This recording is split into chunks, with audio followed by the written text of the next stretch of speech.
మార్గమేమిటో చూపే సాక్షి, ఉన్నతున్నట్టు చూపే సాక్షి, సత్య సాక్షి, ఉన్నతున్నట్టు చూపే సాక్షి, సత్య సాక్షి, సత్య సాక్షి, సత్య సాక్షి, సత్య సాక్షి, సత్య సాక్షి.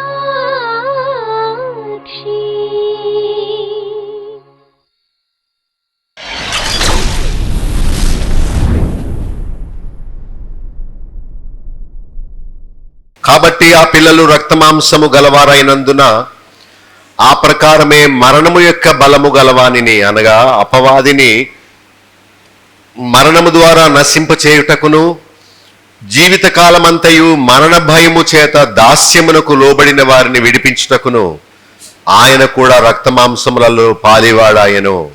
కావున ప్రజల పాపములకు పరిహారము కలుగు చేయుటకై దేవుని సంబంధమైన కార్యములలో కనికరమును నమ్మకమును గల ప్రధాన యాజకుడగు నిమిత్తము అన్ని విషయములలో ఆయన తన సహోదరుల వంటి వాడు కావలసి వచ్చెను. మానవులైన మనము ఎవరమో ఇక్కడ రాస్తున్నాడు. మనము రక్తమాంసములు గలవారము. చెప్పండి అందరూ. రెండవది 15వ వచనములో జీవితకాలమంతా మరణ భయము చేత దాస్యమునకు లోబడిన వారము, భయముతో ఉన్నవారము. ఎంతకాలం భయము? జీవితకాలమంతా. ఎక్కడ ఉండిపోయాము? దాస్యములో ఖైదుగా ఉన్నవారము, దాస్యమునకు లోబడిపోయిన వారము, మనంతట మనమే వెళ్ళి దానిలో చిక్కుకున్న వారము. 17వ వచనములో మనము పాపులైన ప్రజలము. 18వ వచనంలో శోధింపబడే వారము. అయితే మనము ఏం చేయాలి? 15లో దాస్యమునకు లోబడిపోయిన మనము విడిపించబడాలి, దాస్యములోంచి బయటకు రావాలి, ఆ బందికానాల్లోంచి విడిపించబడాలి. అదొక పాపమో, ఒక దుర్వ్యసనమో, అదొక తప్పు బోధనో, అదొక అపోహనో, అదొక లోక భ్రమలో, స్వంత ఇష్టమో, ఆ యొక్క దాస్యము నుండి మనం బయటకు రావాలి, స్వతంత్రులు అవ్వాలి. అంటే ఏ వ్యక్తి, ఏ పరిస్థితి మనల్ని బంధించి ఉంచకూడదు. మనం విడుదల పొందాలి. కొన్ని వ్యసనాలకు మనం లోనైపోయి ఉంటాం. అది టీవీ ప్రోగ్రాము, ఆ దొంగ సీరియల్ ఆ టైంలో వస్తుందని తెలుసు, దానికి చక్కగా పనులను ముగించేసుకొని టీవీ ముందు ఆరాముగా కూర్చుంటాం. ఎందుకు? ఆ దొంగ ఛానల్లో, ఆ దొంగ సీరియల్లో వస్తుంది కనుక. అదొక వ్యసనం. మనము దేవుణ్ణి పూర్ణ హృదయంతో ప్రేమించాలని దేవుడు కోరుతున్నాడు. నాట్ హాఫ్ హార్టెడ్, సగం హృదయం కాదు, అప్పుడప్పుడు కాదు, పూర్ణ హృదయంతో, పూర్ణాత్మతో, పూర్ణ వివేకముతో, పూర్ణ శక్తితో, పూర్ణ సామర్థ్యముతో. అంటే ఎంతగా మనం దేవుణ్ణి ప్రేమించగలమో అంతగా మనము ఆయనను ప్రేమించాలి. అప్పుడు దేవుడు మనలను దాస్యము నుండి మనల్ని విడిపిస్తాడు. సో ఐగుప్తు నుండి ఇశ్రాయేలు ప్రజలు మోషే నాయకత్వములో బయటకు వచ్చారు. అయితే మనము ఐగుప్తు నుండి కాదు రావలసింది, పాపపు దాస్యము నుండి మనము బయటకు రావాలి. యేసు ప్రభు తన చేయి చాచి మనలను పిలుస్తున్నాడు, రా అని. మీరు ఎప్పుడైనా ఒక దృశ్యం, బొమ్మను చూసారా? ఒక గొర్రె ప్రమాదపు అంచుల్లో అలా పడిపోయి ఉంది. అయితే కాపరి ఒక చెట్టు కొమ్మను అలా పట్టుకొని తన చెయ్యి ఇలా చాచి ఆ గొర్రె ఆ పొట్ట మీద ఇలా చెయ్యి వేసి దాన్ని ఇలా పట్టుకొని దాన్ని ఇలా పైకి తీస్తాడు. అదే పైనుండి సహాయం. సో దేవుడు యేసుక్రీస్తును పంపి మనల్ని రక్షించడానికి తన చేయి చాచాడు. ఇంత వెడల్పుగా, ఎంతగా నన్ను ప్రేమిస్తున్నామంటే ఇంత ఇంత ఇంత అంటే ఎంతవరకు నేను స్ట్రెచ్ చేయగలను నా చేతులు, అంతగా అని ఆయన శిలువలో తన చేతులు చాచి తన ప్రాణాన్ని మనకు వెలగా ఇచ్చి కొని మనల్ని ఆ బానిసత్వములో నుండి రమ్మని పిలుస్తున్నాడు. ఎంతవరకు ఆయన చెయ్యాలా చాచి ఉంచుతాడు నీ విషయంలో. నీవు వస్తే నిన్ను అలా పట్టుకుంటాడు. ఆ పరిస్థితిని వదిలి వచ్చేయి, ఆ వ్యక్తిని వదిలి వచ్చేయి, ఆ పాపమును వదిలి వచ్చేయి అని ఆయన రమ్మని పిలుస్తున్నాడు. తర్వాత 17వ వచనంలో మనము గతములో చేసిన పాపములకు పరిహారము కలుగు చేసుకోవాలి. యేసుక్రీస్తు పాప పరిహారకుడు. మనం వచ్చి పాపాలకు పరిహారము పొందాలి. ఈజీ. యెషయా 1వ అధ్యాయంలో రండి మన వివాదము తీర్చుకుందాము, మీ పాపములు రక్తము వలె ఎర్రనివైనను వాటిని హిమము వలె తెల్లగా చేస్తాను. రండి సెటిల్మెంట్ చేసుకుందాం. మీరు చాలా అప్పు ఉండిపోయారు, నాకు క్షమిస్తాను రండి అని ప్రభు అడుగుతున్నాడు. మనము పరిహారము కలుగు చేసుకోవాలి.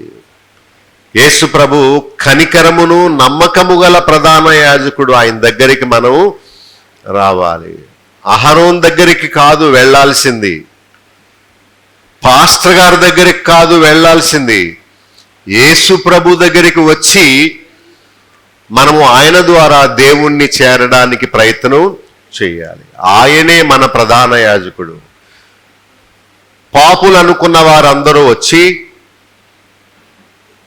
ప్రధాన యాజకుని దగ్గర ఒక గొర్రె పిల్లను ఇచ్చి, నేను పాపం చేశాను, నా పాపానికి బదులు ఈ గొర్రె పిల్లను బలి ఇస్తున్నాను అని ఆ గొర్రె తల మీద చెయ్యి వేస్తే ఆ లేవీలు యాజకులు గొర్రెను వధించేవారు. ఆ రక్తాన్ని ఆయన బలిపీఠం మీద ప్రోక్షించేవారు.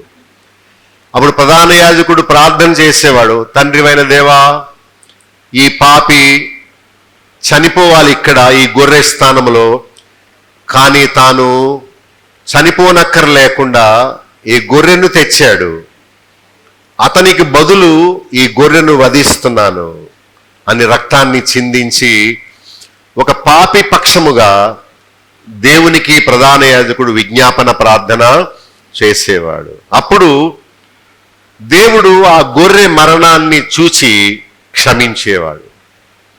అలా మనము ప్రధాన యాజకుని దగ్గరికి రావాలి.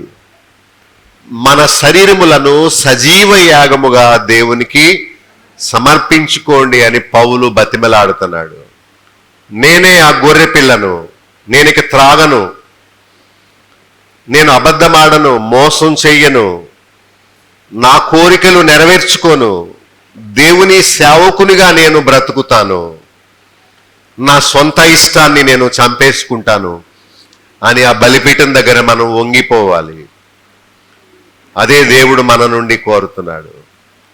ఎవరైతే వారి జీవితాన్ని గొర్రె పిల్ల వలె దేవునికి అర్పణగా ఇచ్చుకుంటారో, సజీవంగా యాగంగా అయిపోతారో, వారి పక్షంగా యేసుక్రీస్తు దేవునికి విజ్ఞాపన చేస్తాడు. సో యేసుక్రీస్తే మన ప్రధాన యాజకుడు అనుకుని ఆయన దగ్గరికి రావాలి. ఇక 18వ వచనంలో శోధింపబడే మనము ప్రభు సహాయము తీసుకోవాలి.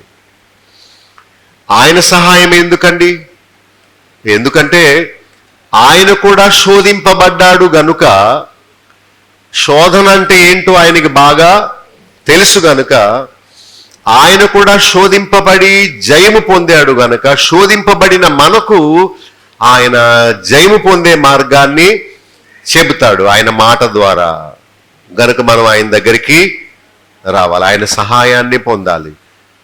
You must take Christ help. యేసుక్రీస్తు సహాయాన్ని మనం తీసుకోవాలి. అంటే ఆయనకు శోధన వచ్చింది, ఆయన ఏం చేశాడు?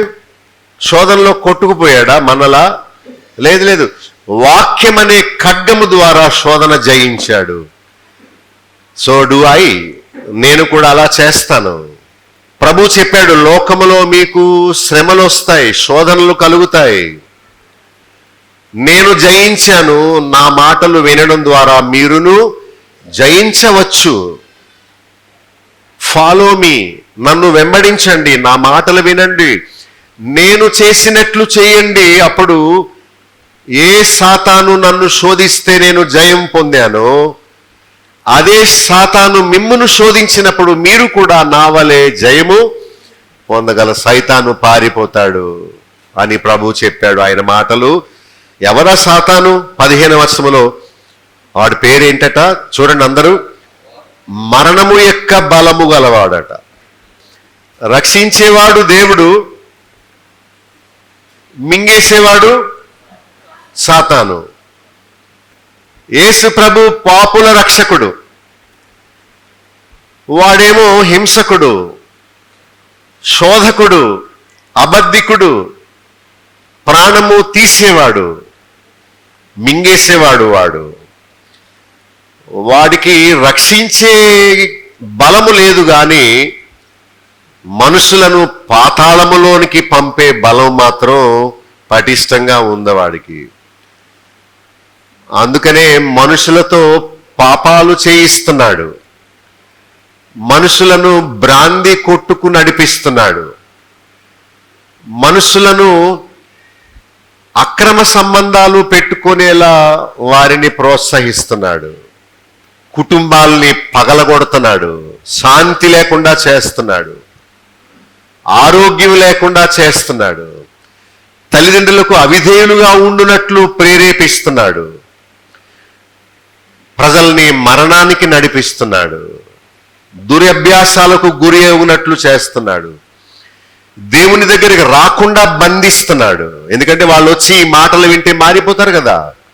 వాళ్ళు మారకూడదు, వాళ్ళ చేత పాపం చేయించాలి, వారిని పట్టుకొని చెరసాలలో అగ్నిగుండములో పడవేయాలి. అది వాడి యొక్క పన్నాగం. వాడు మరణము యొక్క బలము గలవాడు, ప్రజలను దాస్యమునకు లోబరిచిన వాడు. ఏం చేస్తారట వాడు? అంటే పాపం అనేది ఒక బానిసత్వం అన్నమాట, దాస్యము అన్నమాట. వాడు మెల్లగా ఆశ చూపించి దానిలోకి తీసేస్తాడు. ఈ చేప గేలము లాంటిది. ఒకతను ఒక చేపకు ముళ్ళు గుచ్చి ఆ చేపను ఆ దోణిలో నుండి ఎరగా వేశాడు. వేసిన 1-2 నిమిషాలకు ఒక పెద్ద చేప వచ్చి దాన్ని మింగేసింది. ఎప్పుడైతే మింగిందో ఆ ముళ్ళు ఈ పెద్ద చేప అంగట్లో గుచ్చుకుపోయింది. అది పారిపోవడానికి లాగుతుంటే ఇతని తాడు అమ్మో చేప పడింది అనుకున్నాడు. అని మెల్లగా దాన్ని పట్టుకొని అది కనబడుతుంది అనగానే ఒక సూదిగా ఉన్న ఒక కర్ర దాన్ని కట్టారు. దాన్ని ఇలా కొట్టాడు. కొట్టగానే అంత పెద్ద చేప శరీరంలో ఆ ముళ్ళు గుచ్చుకుంది. ఇలా గుచ్చుకుంటే దాన్ని పట్టుకొని ఇలా లాగేసి ఆ దోన్లో పడేశాడు. ఆ వీడియో చూసినప్పుడు అనుకున్నాను, సాతాను కూడా మనకు భ్రమ కలిగిస్తాడు. చూడు సినిమా ఎంత బాగుందో, చూడు అక్రమ సంబంధం ఎంత ఆనందంగా ఉంటుందో, చూడు ప్రేమ వ్యవహారాలు ఎంత తమాషాగా, ఎంత ఆనందంగా ఎంజాయ్ చేయాలి యవన జీవితాన్ని అని వాడు గేలం వేసి మనల్ని పట్టుకొని చంపేస్తాడు. అదే మరణము యొక్క బలము. త్రాగే వాళ్ళ ముఖం చూడండి, ఏదో కుంకుడు పులుసు తాగినట్టు ఉంటుంది వాళ్ళ ముఖం. సంతోషంగా తాగరు, ఎప్పుడు ముఖం వికారంగా పెట్టుకుని అంతా తాగుతూ ఉంటారు. అంటే వాళ్ళకు తెలుసు ఆ మత్తు తాగడం వల్ల శరీరములోని అవయవాలన్నీ మొద్దుబారిపోయి పని చేయకుండా అయిపోతాయని తెలుసుండి వాళ్ళు కావాలని చనిపోవడానికి సైతాను వారిని మద్యం త్రాగడానికి ప్రోత్సహిస్తున్నాడు. అలాగే అక్రమ సంబంధాలు, అలాగే పొగ త్రాగడం, గంజాయి త్రాగడం, అలాగే ఇలాంటి దుర్వ్యసనాలన్నీ, వీటన్నిటికీ కారణం సైతాను. ఒక బ్రాంది కొట్టు నిండా జనం గుమిగూడారంటే ఎవరున్నారు అక్కడ? సాతాను. భార్యాభర్తలు ఇద్దరు అక్రమ సంబంధం గురించి దెబ్బలాడుకుంటున్నారంటే అక్కడ కలత కలిగించింది ఎవరు? సాతాను. ఏదో దొంగతనం జరిగింది గనుక దెబ్బలాడుకుంటున్నారు ఇళ్లల్లో, ఏంటి? సాతాను అక్కడ కలవరాన్ని పెట్టాడు. భార్యాభర్తల మధ్యలో పోరొచ్చి ఇద్దరు విడాకులు తీసుకుని విడిపోయేలా చేసేది ఎవరు? సాతాను. విడిపోయాక వారితో పాపం చేయించేది ఎవరు? సాతాను. వీడు దేవదాసు అయిపోయి గడ్డం పెంచేసి బ్రాందీ సీసా ఎత్తేసి బాగా తాగేసి చచ్చిపోయేటట్టు చేసేది ఎవరు? సాతాను. వాడి యొక్క గురి ఏంటంటే మనుషులను పాపములకు బానిసలుగా చేసి వారిని మరణములో పడవేయాలని. అయితే ప్రజలను దాస్యమునకు వాడు లోబరిచిన వాడు. ఇక 18వ వచనంలో వాడు శోధించేవాడు, శోధకుడు. ఎఫెసీ 2లో మనము పాపముల చేతను అపరాధముల చేతను చచ్చిన వారమై ఉన్నాము, అంటే చిక్కబడిన వారము మనము. వాడు మన చేత పాపము చేయించి రెండవ మరణమైన అగ్నిగుండానికి మనలను పాత్రులుగా చేస్తున్నాడు. ఒక చెద పడితే ఎలా తినేస్తుందో అలాగే మన చేత పాపము చేయించి మనల్ని నాశనానికి సిద్ధం చేస్తున్నాడు. చెద ఇప్పుడు బయట పట్టదు, చెద ఇప్పుడు లోపలే పడుతుంది. మీరు ఎప్పుడైనా చెదను చూసారా? బయట ఉండదు, అది లోపల తినేస్తూ ఉంటుంది, తొలిచేస్తూ ఉంటుంది. పైకి చెక్క బాగానే కనిపిస్తుంది, కానీ లోపలంతా గుట్టు చప్పుడు అవ్వకుండా తినేస్తూ గొల్లగా చేస్తుంది. సాతాను కూడా కొమ్ములేసుకొని రాడు, దొరలాగా వస్తాడు. ఎవరైనా దొంగడు, అమ్మా మీ ఇల్లు దోచుకోవడానికి వచ్చాను, మరి మీరు తాళాలు ఇచ్చేయండి లేదా లొంగిపోండి అంటాడు. వచ్చి అండు, ఏమండి మాది పక్క వీధిలోనే ఉంటున్నామండి, కొంచెం అది ఇది ఇస్తారా అని అడగడానికి వస్తాడు. ఆహా మీకు వాళ్ళది కావాలా, వస్తువు కావాలా, మళ్ళీ తెచ్చేస్తారా? మీ ఇల్లు ఎక్కడ? అది అక్కడే. సరే అండి మరి మా ఆయన్ని అడిగి ఫోన్ చేస్తానని చెప్పి వెళ్తుంది. వెళ్ళగానే ఈడు కూడా లోపలికి వెళ్ళిపోతాడు. వెనకాల వెళ్ళి పట్టేసుకొని నోరెత్తవా పేక్కోసేస్తానంటాడు. వాడు కొమ్ములు వేసుకొని, నిక్కరేసుకొని, నల్ల కళ్ళద్దాలు ఎట్టుకొని, మెడలో కర్చీఫ్ ఒకటి ముడేసుకొని, ఓ నేను దొంగని, నేను దోచుకోవడానికి వచ్చానంటే తలుపు తీస్తుందా? రానిస్తుందా? అమ్మో అమ్మో దొంగ అంటది. సాతాను ఎప్పుడు సాతానులా రాడు. వాడు మనకు మేలు చేసేవాడుగా మనకు భ్రమ కలిగిస్తాడు. చూడు, భార్యతో ఉండేది ఆనందం కాదు, అక్రమ సంబంధంలో ఉండే ఆనందం ఎంత గొప్పదో తెలుసా? నీవు సంపాదించింది గొప్ప కాదు, లంచము ఎంత రుచిగా ఉంటుందో తెలుసా? ఏంటి దేవుడు దేవుడని ఇక్కడ కూర్చున్నావు, బయట ప్రపంచం చూడు ఎంత రంగురంగులుగా ఉంది. ఆనందపడాలి, వెళ్ళు, బయటకు వచ్చే. ఇలా మనల్ని పట్టేస్తాడు. మనుషులు పైకి బానే కనిపిస్తారు కానీ లోపల చీడ పురుగు తొలిచేస్తుంది, నరకానికి నాశనానికి గురి చేస్తుంది. ఆరోగ్యకరమైన ఆహారం తినకుండా మత్తు కలిగించే వాటిని తినడానికి ప్రోత్సహిస్తుంది. కుటుంబము మర్యాద సాంప్రదాయంగా ఉండకుండా అక్రమ సంబంధాలకు పురుకొల్పి కుటుంబాలని చిన్నాభిన్నర చేసేస్తుంది. ఇది వాడి పన్నాగము. వాడు శోధకుడు. వాడు మన మీద నేరారోపణ చేస్తాడు, చివరికి మనల్ని నరక పాత్రులుగా చేస్తాడు. గుడ్డివారుగా, అవిధేయులుగా, దేవుని ఉగ్రతకు పాత్రులుగా చేస్తాడు. అయితే యేసు ప్రభు ఎందుకు రక్తమాంసములో పాలివాడయ్యాడు? అది ప్రశ్న. జవాబు ఏంటంటే, ఆ పిల్లలు రక్తమాంసము గలవారు గనుక ఆయన కూడా రక్తమాంసములో పాలివాడు కావలసి వచ్చింది. మరణము యొక్క బలము గలవాని అంటే అపవాదిని మరణము ద్వారానే నశింప చేయాలని ఆయన వచ్చాడు. మనము దేవుణ్ణి చంపగలమా? చంపలేము. దేవుడు అదృశ్యుడు. గాలి, ఒకవేళ మనం పదునైన కత్తి పట్టుకొని గాలిని పొడిచామనుకోండి, గాలికి తగులుద్దా? గాలిలో నుండి బ్లడ్ వస్తుందా? రాదు. చూడు, దేవుడు నిరాకారుడు, ఆత్మ, ఆయన కంటికి కనబడడు. మరి ఆయన్ని ఎలా చంపుతారు? ఆయన ఎలా రక్తం చిందిస్తాడు? కనుక దేవుడు ఆత్మస్వరూపిగా తన దగ్గర ఉన్న తన కుమారుడైన యేసుక్రీస్తుని మానవ ఆకారములో ఈ లోకానికి పంపాడు. అది యేసు ప్రభు మనలాంటి మానవుడు కాదు, ఆదాము లాంటి మనిషి కాదు, లేక పౌలు లాంటి సేవకుడు కాదు. ఆయన దేవుని కుమారుడు, అబ్రహాము పుట్టక ముందు నుండి ఉన్నవాడు, దేవుని సన్నిధిలో ఉండేవాడు.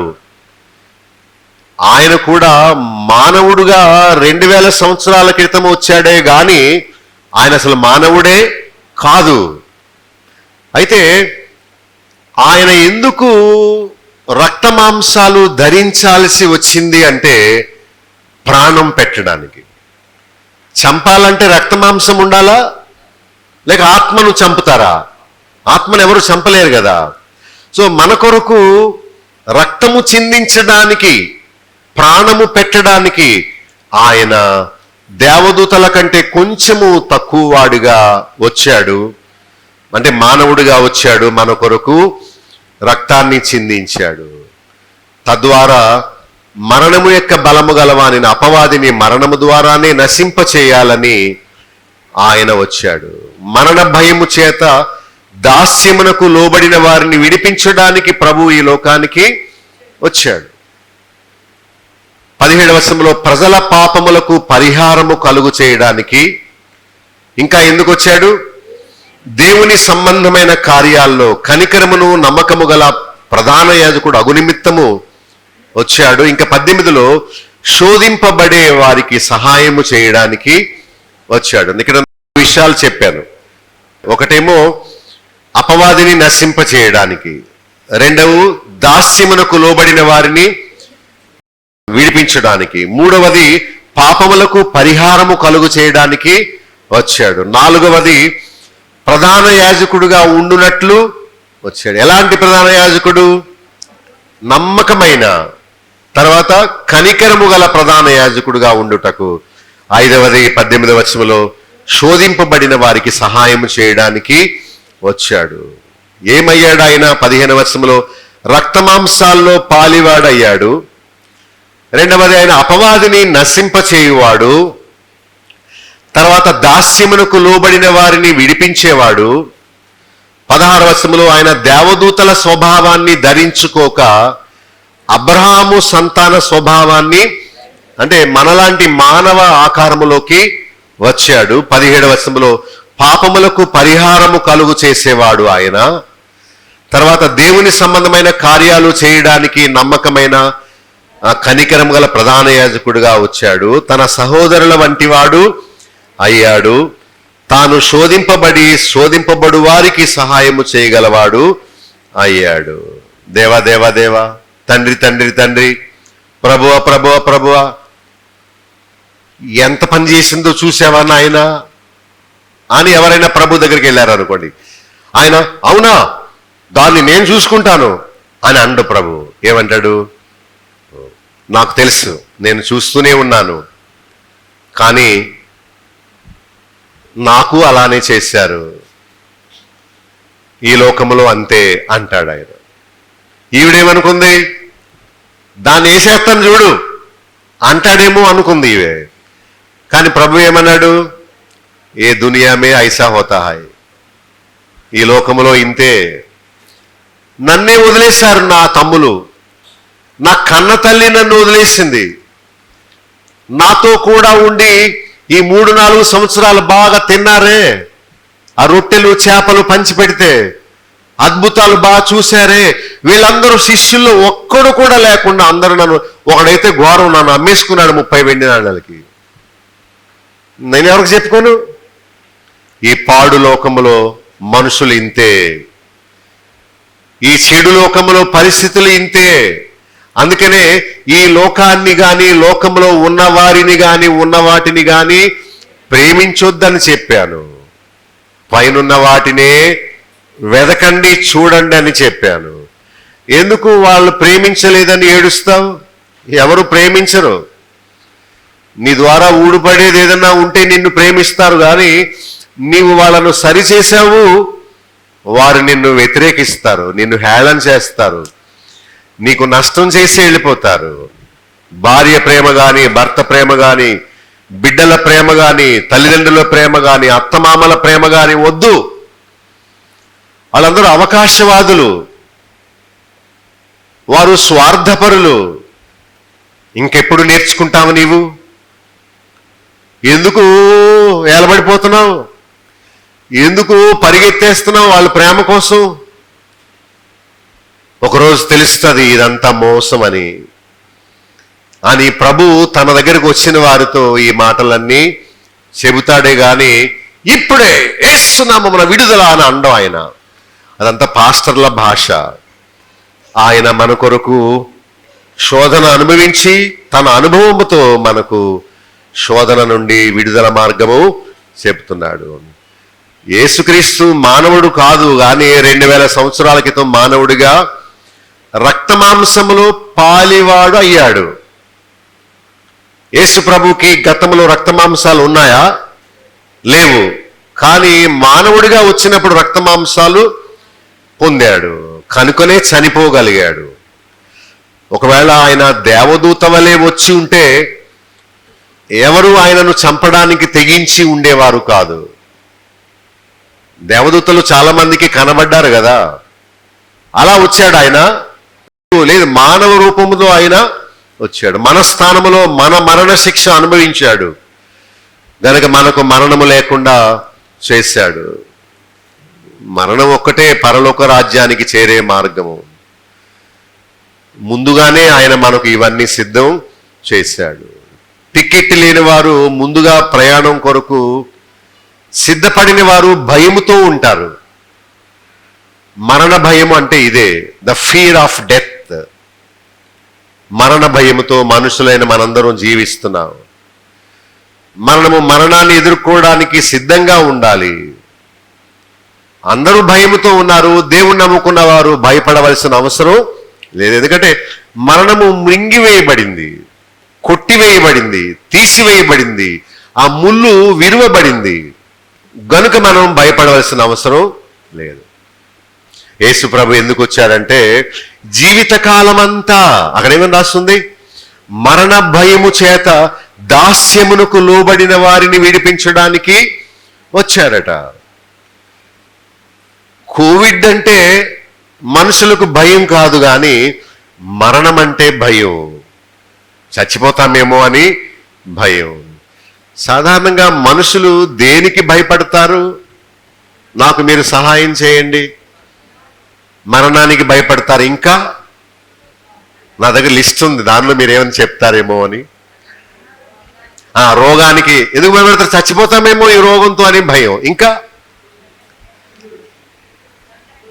దొంగలకి భయపడతారు, వాళ్ళు మమ్మల్ని కొట్టేసి చంపేసి తీసుకుపోతారేమో. ఇంకా ఎందుకు భయం వస్తుంది? అప్పులకు భయం, అప్పులలో వచ్చి మనల్ని జైల్లో వేస్తారేమో. ఇంకా ఇప్పుడు నా లిస్ట్ చెప్పనివ్వండి. ఓకే, ఏంటంటే పాము అంటే భయం, ఎందుకంటే అది కాటేస్తే ఏమైపోతాం. కుక్కలంటే భయం, అమ్మో కరిసేస్తే విషమేకి చచ్చిపోతామేమో అని. క్రూర జంతువులంటే భయం, రోగాలంటే భయం, దయ్యం అంటే భయం. ఎందుకు దయ్యం అంటే భయం? దయ్యం బొమ్మలంటే భయం, సైతాన్ అంటే భయం, యమభటులు అంటే భయం, శవం అంటే భయం. శవం అంటే ఎందుకు భయం? అదేమైనా చేస్తుంది మనల్ని? ఇప్పుడు బతుకున్న ముసలమ్మన్నా ఏదైనా ఇసురుద్దేమో కానీ శవం ఏదైనా ఇసరగలదా? రాయి బిడ్డ. మరి ఎందుకు శవానికి భయపడిపోతారు? ఆలోచిద్దాం, ఎందుకు భయపడతారు శవానికి? నా పరిస్థితి కూడా అలా అయిపోద్దేమో అని భయపడి శవం అంటే భయం. చీకటి అంటే మనుషులకి భయం. ఎందుకు భయం? మమ్మీ మమ్మీ నన్ను బయటికి తీసుకెళ్ళ, వెళ్ళు అక్కడ పోసుకొని రా. అయ్యి బాబా చీకటి మమ్మీ. పిల్లలకు చీకటి అంటే ఎందుకు భయం? చీకట్లో ఎవరైనా పొంచి ఉన్నారేమో, చీకట్లో ప్రమాదం జరుగుద్దేమో అని. రక్తం అంటే భయం, రోడ్డు ప్రమాదాలు అంటే భయం, వృద్ధాప్యం అంటే భయం, ఒంటరితనం అంటే భయం, అగ్ని అంటే భయం, నీళ్ల ప్రవాహం అంటే భయం, సమాధి పెట్టంటే భయం. ఒక పల్లెటూరులో ఒక ఆమె చనిపోతే పట్నము నుండి సమాధి పెట్టి తీసుకొస్తున్నారట. ఎవరు తీసుకెళ్తారు అని చూస్తుంటే ఒక లారీ వచ్చిందట. ఆపారట. ఆపితే ఎక్కడికి? ఆ ముందున్న గ్రామంలో దింపే బాబు. ఏంటి ఈ పెట్టి? సరే నువ్వు ముందు కూర్చో, ఆ పెట్టి వెనకాల వేసే అన్నారట. సో మొత్తం మీద ఆ పెట్టి మోసుకొని వెనకాల పెట్టేశాడు. ఇతనేమో ముందు కూర్చున్నాడు. కొంచెం దూరం వెళ్ళగానే వర్షం పడుతుందట. వర్షం పడుతుంటే అప్పుడు ఇంకొక అతను ఆపారట, బాబు కొంచెం ముందు దింపే అని. ముందు ఖాళీ లేదు, వెనకాల కూర్చో అన్నారట. అనగానే ఆ చీకట్లో వెళుతుంది బండి. అప్పుడు వెనకాల కూర్చున్నారట. ఈలోగా వర్షం ఎక్కువైందట. ఎక్కడ ఎలాగ తడిసిపోతే ఎలాగని ఆ పెట్టిలోకి దూరారట. ఒక స్టోరీ. ఇంకా కాస్త దూరం వెళ్ళి ఇంకొక అతను ఆపారట. బాబు ఆపు ఆపు, లారీ ఎక్కించుకో. అతను ఏమైనా వెనకాల కూర్చోవాడు అన్నాడట. అతను సగం దూరం వెళ్ళిన తర్వాత తలుపు తెరిచి వర్షం తగ్గిందా అని అడుగుతున్నారట ఈ పెట్టులో ఉన్నవాడు. అయ్యి బాబు, శవం లేచిపోయింది పెట్టులో నుంచి అని అతను లారీ మంచి కిందకు దూకి చచ్చిపోయాడంట. ఈ పెట్టులో ఉన్నాడేమో ఏదో అయిపోతుందేమో అనుకున్నా, ఆడు బయటకు వచ్చి ఆడు దూకేశాడంట. ఇంతకీ మరణ భయం వాళ్ళని చంపేసింది. ఎందుకు అక్కడ చచ్చిపోవడానికి దూకేయడానికి కారణం ఏమి? మామూలు చెక్క మీద నల్ల గుడ్డ పొదిగారు అంతే. ఒక బలంగా ఉన్న మనిషే మనల్ని ఏం చేయలేడు కదా. ఊరకే ఎందుకు కొట్టేస్తారా? ఆడికి వేషాలు ఉండొచ్చు, గడ్డ ఉండొచ్చు, ఇలా వెళ్ళొచ్చు, కానీ మనల్ని ఊరకే కొట్టేస్తాడా? కొట్టాడు. కొడితే సమాజం ఊరుకుంటుందటి ఊరకే చేయి చేసుకుంటే. మరి ఎందుకు చచ్చిపోయిన శవానికి, శరీర భాగాలకు, చీకటికి, సమాధి పెట్టికి భయపడిపోతారు? అంటే సమాధి పెట్టి ఎదురొస్తే నువ్వు ప్రయాణం చేయవా? దేవుడు సెలవు ఇవ్వకుండా మనకు మరణం సంభవిస్తుందా? సంభవించదు. కనుక మనం ఎప్పుడు అలాంటి వస్తువులకు, మనుషులకు భయపడకూడదు. యేసు ప్రభువు నమ్ముకున్న వారు ధైర్యంగా ఉండాలి. ఎలా ఉండాలి? డాక్టర్ వచ్చి నీవు చచ్చిపోతావు 2-3 గంటల్లో అన్నా సరే, దేవునికి స్తోత్రం, మీకంటే నేను ముందు దేవుణ్ణి కలుస్తాను. నేను ఇక్కడ కన్ను మూసానంటే నేను దేవుని సన్నిధిలో కళ్ళు తెరుస్తాను. క్షణంలో రెప్పపాటున నేను నా ఆత్మ దేవుని సన్నిధికి వెళ్ళిపోతాడని ధైర్యంగా మనం ఉండాలి. కానీ రోగాలకు, అప్పులకు, కష్టాలకు, ఒంటరితనానికి, చీకటికి, శత్రువులకు ఎప్పుడూ భయపడదు. నరమాత్రుడు నాకు ఏమి చేయగలవాడు అని మంచి ధైర్యంతో మనము చెప్పగలవారమని హెబ్రీ 13లో చెప్పాడు. సో భవిష్యత్తుకు భయపడకూడదు. ప్రభు చేసే మేలు ఏంటంటే మరణ భయాన్ని తీసేస్తాడు. దేవుణ్ణి నమ్ముకున్న వారు ఎప్పుడు నేను చచ్చిపోతానేమో అని భయపడరు. పౌలు అన్నాడు, మరణము నాకు మరీ మేలు అన్నాడు. పరలోకం వెళ్ళాలంటే ఏమవ్వాలి? చనిపోవాలి. అదొకటే కదా మార్గం, ఇంకేమైనా మార్గం ఉందా? సో మన కొరకే ఆయన మనిషిగా వచ్చాడు. మరణాన్ని, అపవాదిని నశింపచేశాడు. మన పాపములకు పరిహారము కలుగు చేశాడు. మన కొరకు దేవునికి విజ్ఞాపన చేసే ప్రధాన యాజకుడయ్యాడు. శోధింపబడే మనకు ఆయన సహాయము చేస్తున్నాడు. సో దేవుని దగ్గర ఉండే ఆ వాక్యము శరీరధారిగా మన మధ్యకు వచ్చాడు. ఫిలిప్పి 2:7-8లో ఒక మాట ఉంది. ఆయన మనుష్యుల పోలికగా పుట్టి దాసుని స్వరూపమును ధరించుకొని తనను తానే రిక్తునిగా చేసుకున్నాడు. 8వ వచనంలో ఆకారమందు ఎలా కనబడ్డాడు? మనుష్యుడిగా కనబడి శిలువ మరణము పొందినంతగా విధేయత చూపి తన్ను తాను తగ్గించుకున్నాడు. ఆయన పుట్టక ముందు ఆయనకు శరీరము లేదు, ఆత్మగా ఉండేవాడు. ఆయన అబ్రహాము పుట్టక ముందు సృష్టి ఆరంభము నుండి ఉన్నవాడు యేసు ప్రభు. కొందరంటారు యేసు ప్రభు నిజంగా లేడు, కానీ దేవుని మనసులో ఉన్నాడు అని అంటారు. తప్పు. యేసు ప్రభు ఆదిలో నిజంగా లేడు, దేవుని ప్రణాళికలో ఉన్నాడు అంటారు. లేదు, అది తప్పు అభిప్రాయము. యేసు ప్రభు చెప్పాడు, నేను అబ్రహాము పుట్టక ముందు నుండి మన సృష్టి ఆరంభంలో ఆ ప్రభు ఉన్నాడు.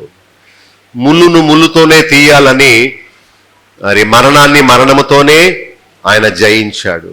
శోధింపబడు మనకు ఆయన వాక్యము మనకెంతో ఆదరణ, ఆయన జీవితము, ఆయన మాదిరి జీవితం మనకెంతో ఆదరణ ఇస్తుంది.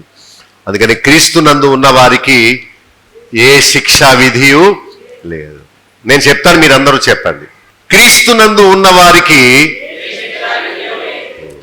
మరణ భయం లేదు. దాస్యములో మనలను ఎవరు ఉంచలేరు. దేవుని సెలవు లేకుండా మనకు మరణము సంభవించదు. పాతాళము ఎంతగా నోరు తెరిచి పెట్టుకున్నా మనలను దానిలో మింగలేడు. దేవుడు మనకు పరదైస్సును, పరలోకాన్ని వాగ్దానము చేశాడు. సో మనము విడుదల పొంది క్రీస్తునందు ఉండాలి, బంధకాల్లో కాదు. ఒక వ్యక్తి ఎవరినో చంపి 40 సంవత్సరాల వయసులో జైలు శిక్ష అనుభవిస్తూ బెంగతో చనిపోయాడట. చాలా దుర్మార్గంగా ఉన్నాడు. 40 సంవత్సరాల వయసులో ఎవరినో చంపాడు, అది రుజువైంది, అతన్ని జైల్లో వేశారు. చాలా తప్పులు చేయడం వల్ల ఆ నేరం గురించి 10 సంవత్సరాలు, ఈ నేరం గురించి 10 సంవత్సరాలు, ఈ నేరం గురించి 7 సంవత్సరాలు, ఈ శిక్ష అంతా కలిపి 40 సంవత్సరాలు నీకు జైలు శిక్ష అని అతన్ని చెరసాల్లో పడేశారు. అతడు 40 సంవత్సరాల తర్వాత జైలుకి వచ్చాడు. ఇప్పుడు ఇంకొక 40 సంవత్సరాలు జైల్లోనే మగ్గిపోయాడు. దాస్యములో ఉన్నాడు. పాపము వలన వచ్చు జీతము మరణము. బయటకు వెళ్తానా అనే ధైర్యం అతనికి లేదు.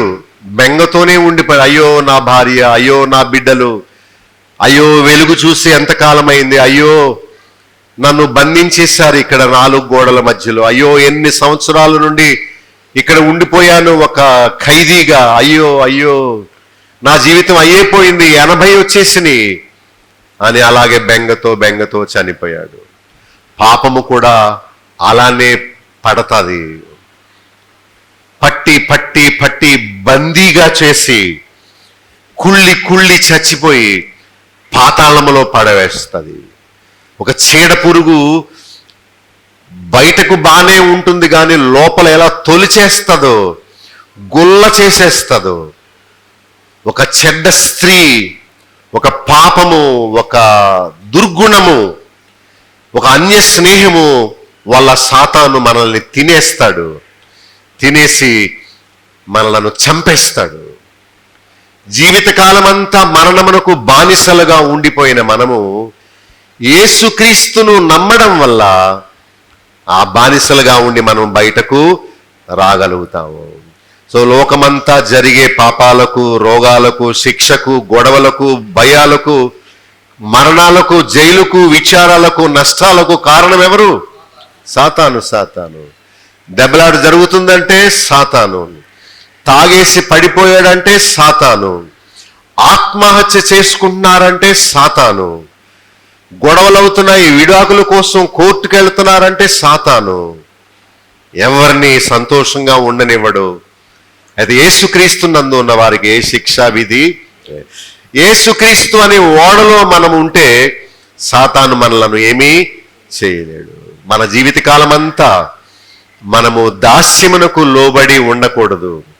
త్రాగుడనే దాస్యము, వ్యభిచారం అనే దాస్యము, తిరుగుడు అనే దాస్యము, స్వార్థము అనే దాస్యము. సాతాను శోధిస్తాడు. శోధనలో ఉన్న మనల్ని మనకు ప్రభు సహాయము చేస్తాడు. సాతాను అబద్ధికుడు, యుక్తి గలవాడు, మోసగాడు, మింగేవాడు, శోధకుడు. అయితే దేవుడు జీవమిచ్చేవాడైతే వాడు మరణాన్ని కలిగించేవాడు. జీవమిచ్చే దేవుడు కావాలా, మరణింపజేసే సాతాను కావాలా? రోమా 8:31 మనకు శిక్ష విధింపగలవాడెవడు అని అన్నాడు. ఒక విషయం చెప్పి నేను ముగిస్తాను. ఒక తండ్రి తన 2 కుమారులతో అడవి ప్రాంతానికి వెళ్ళాడు. పొలాల కోసమో, తేనె కోసమో, దేనికోసమో. ఈలోగా ఒక పెద్ద కందిరిగా వచ్చి ఆ పెద్ద కుమారుడు చుట్టూ తిరిగి ఈ మెడ దగ్గర పట్టేసింది. దాని ముళ్ళు అతనిలో గుచ్చి విషాన్ని పంపి అతను చనిపోయేలా చేసింది. ఈ దృశ్యాన్ని చూచిన తమ్ముడు, అమ్మో ఆ ఈగ మళ్ళా నా మీదకు వస్తుంది, నన్ను కూడా కుట్టేస్తుందేమో అనే భయంతో, డాడీ డాడీ, అమ్మో అన్నయ్య చచ్చిపోయాడు, నన్ను కుట్టడానికి కందిరీగా వస్తుంది, డాడీ డాడీ అని పరిగెడుతుంటే, పారిపోతుంటే వాళ్ళ నాన్న అన్నారట, కుమారుడా, చిన్న కుమారుడా, పరిగెత్తుకు, ధైర్యంగా ఉండు, ఆ కందిరీగా ఒక్కరిని మాత్రమే కుట్టగలదు. అది కుట్టినప్పుడు ఆ ముళ్ళు ఆ శరీరములో వదిలేస్తుంది. అది మళ్ళా వాలిన మరణాన్ని కలిగించే ముళ్ళు ఆ కందిరీగకు లేదు, భయపడకు, ధైర్యంగా ఉండు, నీవు పొందవలసిన మరణాన్ని నీ స్థానములో మీ అన్నయ్య పొందాడు. అప్పుడు ఆ తమ్ముడు ధైర్యంగా ఉండి, చాలా భయం వేసింది డాడీ, నాకు అన్నయ్యను కుట్టగానే ఇలాగ అయిపోయి చచ్చిపోయాడు, వెంటనే నన్ను కుట్టుద్దేమో ఆ యొక్క కందిరి గాని, ఎంత భయపడిపోయానో డాడీ. ఆ తండ్రి అన్నాడు, డోంట్ వరీ, భయపడొద్దు నా చిన్న కుమారుడా, నీ మరణాన్ని క్రీస్తు అనే నీ జ్యేష్ఠ అన్న అనుభవించాడు. ఆ ముళ్ళు ఆయన గుచ్చుకున్నాడు గనుక ఆ మరణం ఇప్పుడు నిన్నేమీ చేయలేదు. ఈ విషయం మనల్ని గ్రహింపులోకి తీసుకురావాలి. యేసు ప్రభు నీ స్థానములో నా స్థానములో మరణ శిక్షను అనుభవించి మనకు శిక్ష లేకుండా చేశాడు. ఎవడైనాను క్రీస్తునందు ఉంటే వాడికి శిక్ష లేదు, వాడికి క్షమాపణ ఉంది. క్రీస్తునందు ఉన్నవారు నిత్య జీవము గలవారు, మరణ శిక్ష నుండి దాటి వచ్చిన వారు. 2 జన్మలు ఉన్నవారికి ఒకే మరణం ఉంటుంది. అయితే ఒకే జన్మ ఉన్నవారికి 2 మరణాలు ఉంటాయి. మనము పుట్టాము, దేవుని వాక్యం అనే బీజముతో మళ్ళా తిరిగి మనము క్రొత్తగా జన్మించాలి. అప్పుడే పాపానికి శిక్ష అయిన 2వ మరణాన్ని మనము జయించగలుగుతాము. యేసుక్రీస్తులోనే అది సాధ్యం. చివరిగా మీ తీర్మానాన్ని మీరు దేవునికి చెప్పండి. మీరు ఇంకా పాపదాస్యములోనే ఉండి మరణ భయముతో జీవితకాలమంతా దాస్యమునకు లోబడిపోతారా, లేక యేసుక్రీస్తును నమ్ముకొని బయటకు వస్తారా? ఒక కుర్రవాడు చాలా కాలం నుండి వేధిస్తున్నాడట, నాకు డబ్బులు తెస్తావా, లేక మనిద్దరి పాత సంబంధం గురించి నేను మీ ఆయనకు చెప్పేనా అని. ఒకరోజు ఆమె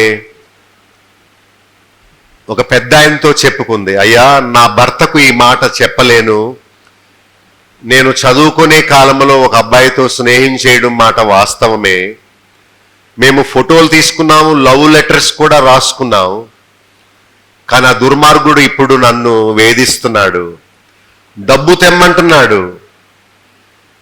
ఈ విషయాన్ని నేను మా అత్తమామలతో కానీ తల్లిదండ్రులతో కానీ నేను చెప్పలేను, నాలో నేను కుమిలి చచ్చిపోతున్నాను, తినడం లేదు, వాడు నన్ను భయపెడుతున్నాడు, మీ ఆయనకు చూపించేస్తాను మన ఇద్దరి ఫోటో, నువ్వు నాకు ఐ లవ్ యూ అని రాసేవే ఆ లెటర్ మీ ఆయనకు చూపిస్తాను, నీ సొంత హ్యాండ్ రైటింగ్ చేవిరాత. అప్పుడే పెద్ద ఆయన అన్నారు, అమ్మ నాకు కూడా రా అని పోలీస్ స్టేషన్కి తీసుకెళ్లారట. అయ్యా మేము పోలీస్ కంప్లైంట్ ఇచ్చామని ఎవరికి చెప్పకండి, ఈ ఆడబిడ్డను మీరు రక్షించండి అని ఎస్ఐ గారితో మాట్లాడాడు. ఎస్ఐ గారు అనుకొని, అవునవును మీ కుటుంబం బద్దలైపోద్ది, ఇప్పుడు భర్త కూడా తెలియనివ్వం వాడి నెంబర్ ఏది, వాడి ఫోటో ఏది అని వీళ్ళను పంపేసి ఆ కుర్రోడ్ని తీసుకొచ్చి చితక్కొట్టేశారట. ఎరా ఏనాడో చేసిన ఈ ఏదో ప్రేమ కలాపాల గురించి ఇప్పుడు సంసారం చేసుకునే ఆ ఆడబిడ్డను నీవు బాధిస్తావా అని పట పట పట కర్రలతో కొడుతూ వాడిని బందిఖానాలు వేసి బాదుతుంటే బట్టలు ఇప్పేసి, వాడు బాబోయ్ బాబోయ్ నేను ఇంకెప్పుడు వాడి జోలికి వెళ్ళను, నన్ను క్షమించండి బాబోయ్ బాబోయ్ బాబోయ్, నా ప్రాణం పోయినా పర్వాలేదు, ఇంకెప్పుడు ఆ మనిషి జోలికి వెళ్ళను అని చెప్పి ఆ పోలీసులు కాళ్ళు పట్టేసుకొని బతిమాలేసుకొని 4 తగలనిచ్చారట. మళ్ళీ నేను ఈ ఊర్లోనే ఉండను, వెళ్ళిపోతాను బాబోయ్ అని చెప్పి వాడు అదే వెళ్ళిపోవడం, మరెన్నడూ ఫోన్ చేయకుండా ముఖం చూపించకుండా భయముతో పారిపోయారట. హల్లెలూయా, దేవునికి స్తోత్రము. ఆ రోజు నుండి ఆమె భయము పోయింది. ఈనాడు మనం చెప్పుకోవలసింది పోలీసులకు కాదు, మన ప్రభు దగ్గరికి రావాలి, ప్రభు యొక్క సహాయాన్ని పొందాలి, ఆయన మాటలు వినాలి, ఆయన రక్షణలో మనం ప్రవేశించాలి. అప్పుడు దేవుడు మనలను మరణ భయము నుండి విడిపిస్తాడు. ఓ ప్రశ్న వేస్తాను, ముగిస్తాను. మీరు జీవితకాలం అంతా ఏవో తప్పులు చేస్తూ దాస్యములోనే మరణ భయములోనే ఉండిపోతారా, లేక యేసు ప్రభు దగ్గరికి వచ్చి విడుదల పొందుతారా? ఆ మాట మీరు ప్రభుతో చెప్పండి. ప్రార్థన చేస్తాను.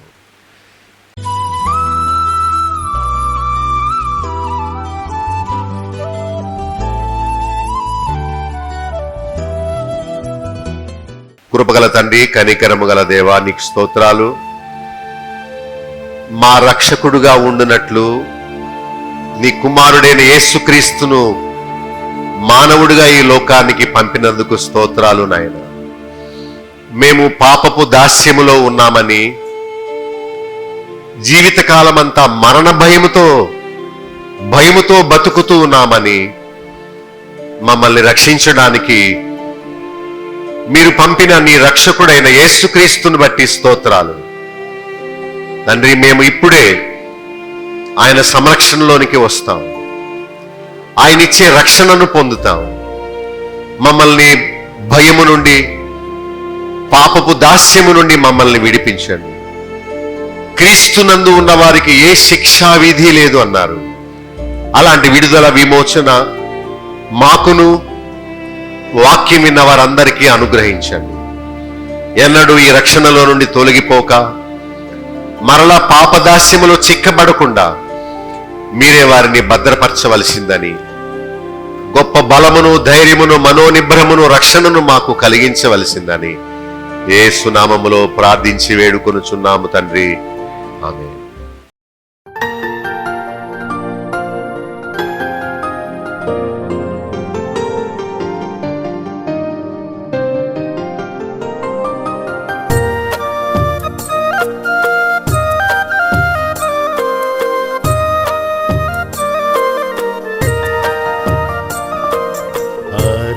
అరణ్యయాత్రలో సాగిపోదు, నా ప్రభువు నాతో నుండు. అరణ్యయాత్రలో సాగిపోదు, నా ప్రభువు నాతో నుండు. ఆయనే రక్షణ తోడు నీడా, దినదినము నన్ను కృపతో నింపు. ఆయనే రక్షణ తోడు నీడా, దినదినము నన్ను కృపతో నింపు. చేరుదు నేను కానానుకు, చిరకాలమచ్చటనుందు. చేరుదు నేను కానానుకు, చిరకాలమచ్చటనుందు. అరణ్యయాత్రలో సాగిపోదు, నా ప్రభువు నాతో నుండు.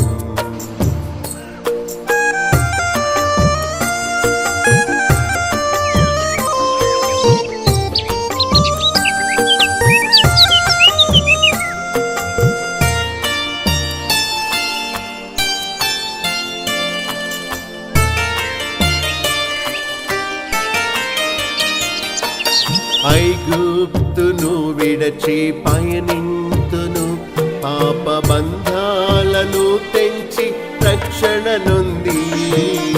ఐగుప్తును విడచి పయనింతును, పాప బంధాలను తెంచి రక్షణ నొంది. సైతాను శరీరాలోకముతో నేను పోరాడి జయముంది శక్తితో నిలుపు. సైతాను శరీరాలోకముతో నేను పోరాడి జయముంది శక్తితో నిలుపు.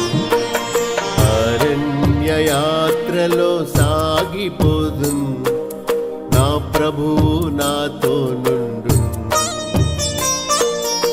అరణ్యయాత్రలో సాగిపోదు, నా ప్రభువు నాతో నుండు.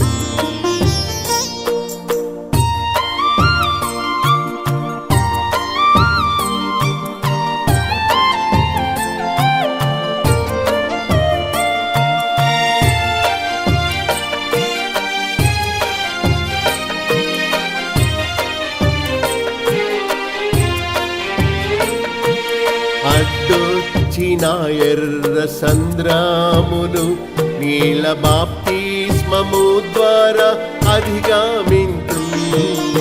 అడ్డొచ్చిన ఎర్ర సంద్రామును నీల బాప్తిస్మము ద్వారా అధిగమింతు.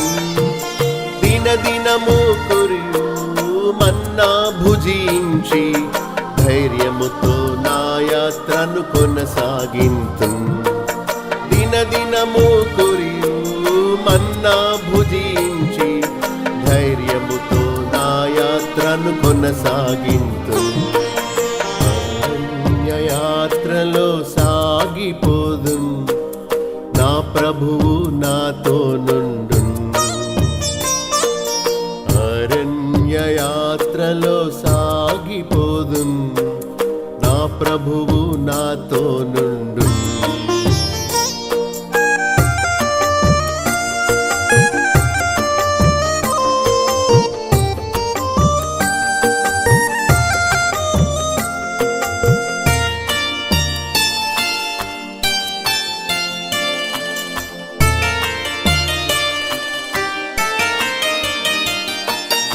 ఏదైన స్థలమైన మారానులో భీతి నిరాశ రోగములు కొరతలయందు. ఏదైన స్థలమైన మారానులో భీతి నిరాశ రోగములు కొరతలయందు. ప్రియేసు వాటిని మధురముగా మార్చి తన జీవ జలములతో తృప్తి పరచు. ప్రియేసు వాటిని మధురముగా మార్చి తన జీవ జలములతో తృప్తి పరచు. అరణ్య యాత్రలో సాగిపోదు, నా ప్రభువు నాతో నుండు. అరణ్య యాత్రలో సాగిపోదు, నా ప్రభువు నాతో నుండు.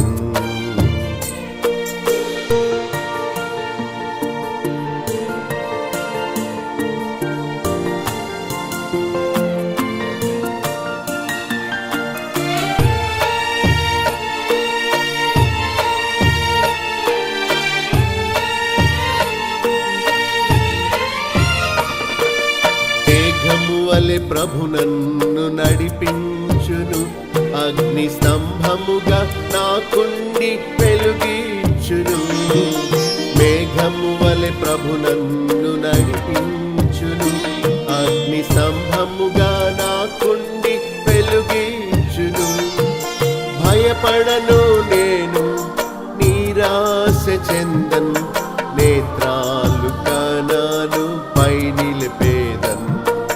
భయపడను నేను, నిరాశ చెందన్, నేత్రాలు కానాను పై నిలిపేదన్. అరణ్య యాత్రలో సాగిపోదు, నా ప్రభువు నాతో నుండు.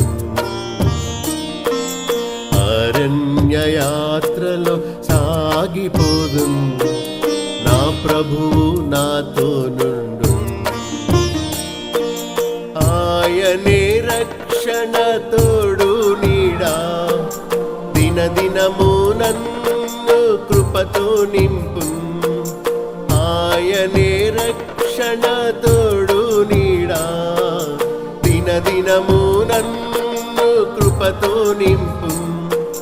చేరుదు నేను కానానుకు, చిరకాలమచ్చటనుందు. చేరుదు నేను కానానుకు, చిరకాలమచ్చటనుందు.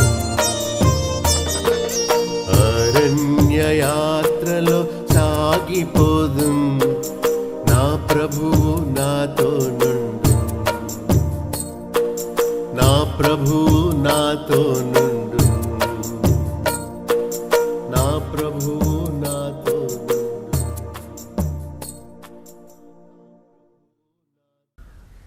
మా చిరునామా బాబులోక్ గండి, చైర్మన్, బేతేల్ అసెంబ్లీ, నల్లజర్ల.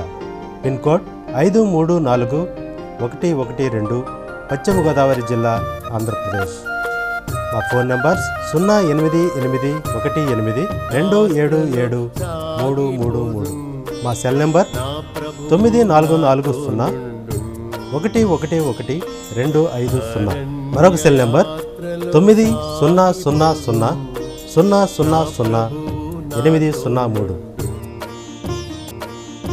మా ఈమెయిల్ ఐడి satyasakshi.tv@gmail.com. మా వెబ్సైట్ www.bethelassembly.net.